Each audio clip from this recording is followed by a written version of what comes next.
loyalty as a kind of a product or service, if you like, comes into its own in a number of environments. But when the economy is going well and there's lots of spending and we're all upbeat, loyalty is great because everyone's fighting for that additional spend. When the economy is going down and it's hard and we've got less purchasing power out there, and particularly with the inflationary pressures as they are today, the cost of living crisis that's on us as well, it has another role to play because it is now about retaining the customers you already have and trying to keep that loyalty with you. It isn't a option to drop loyalty just because there is a cost of living crisis. In fact, quite the opposite. Now is the time to invest in it.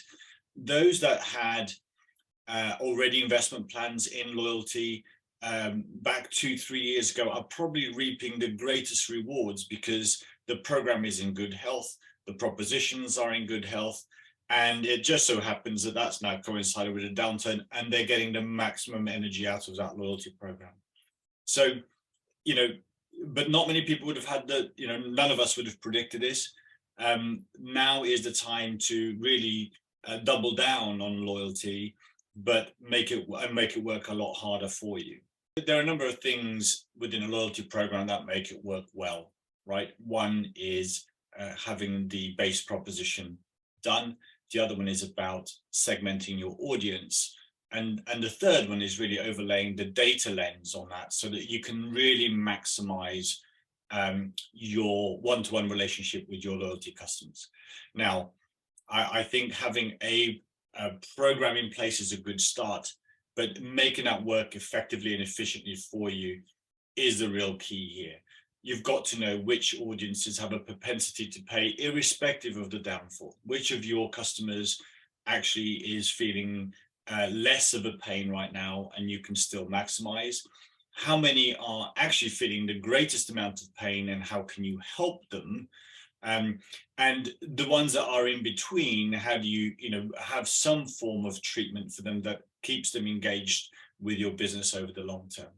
So the key here really is segmenting your members, if you like, of your program, and overlaying a treatment, if you like, for those that you feel have the greatest propensity to still spend with you. It's been interesting to see that because we saw similar experiences in 2009 when we had a similar recessions or similar cost of living crisis.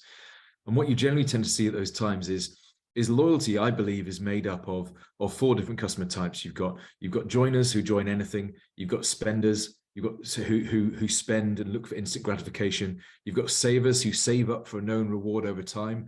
And you've got people that just don't care about loyalty. What you generally tend to see at times of recession is a move from savers to spenders. So you move from saving behaviors where you're saving up a long time to saying, actually, I want instant gratification. I want money off.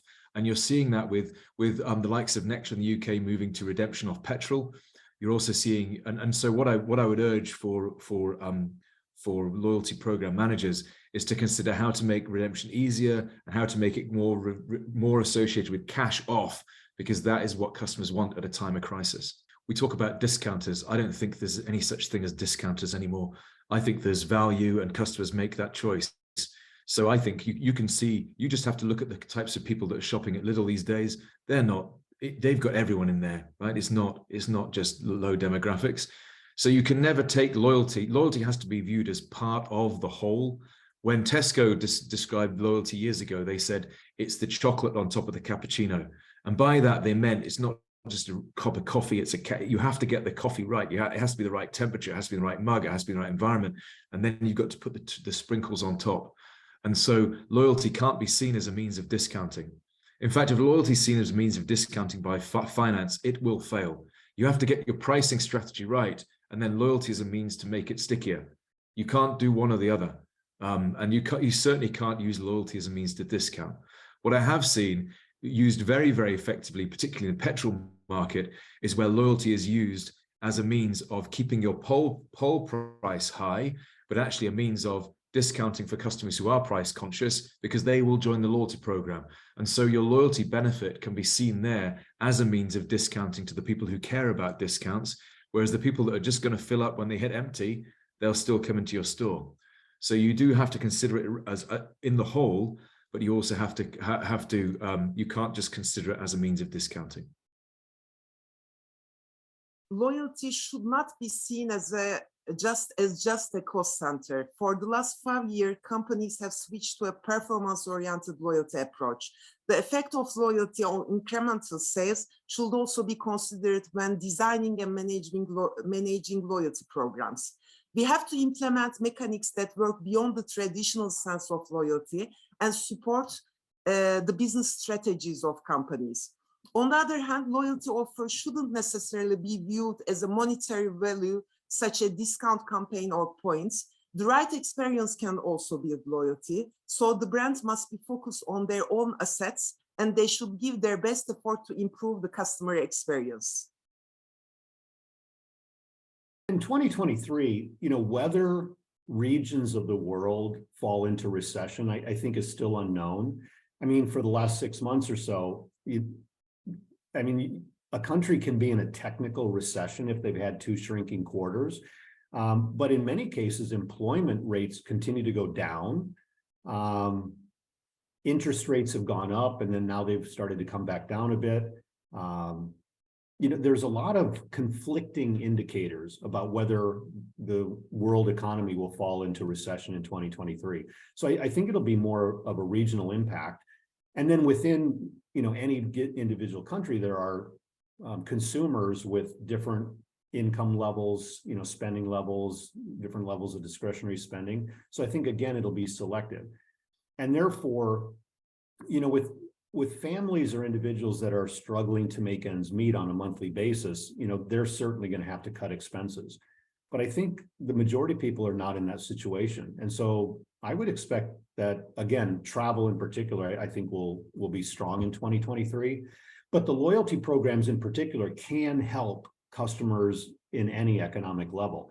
And so for mid-income families, we are seeing them redeem for more necessary items rather than experiential items. In Southeast Asia in particular, it used to be the gas station chains that were, generating a lot of points because people were putting fuel in their cars, but then the value of those points would flow out into more aspirational, tours and activity experiences or travel loyalty programs. Whereas in the last 2 years, we've seen a lot more points getting redeemed for fuel. That's also true in South Africa and a few other countries where, the consumers are trying to use the loyalty value they're accumulating for their monthly needs. Inflationary pressure will definitely impact brand loyalty, right? It will go to not maybe the cheapest option, but cheaper options, right? And I think it'll be the split that you often see, right? There's still the luxury segment, which likely is not really affected by inflation as such.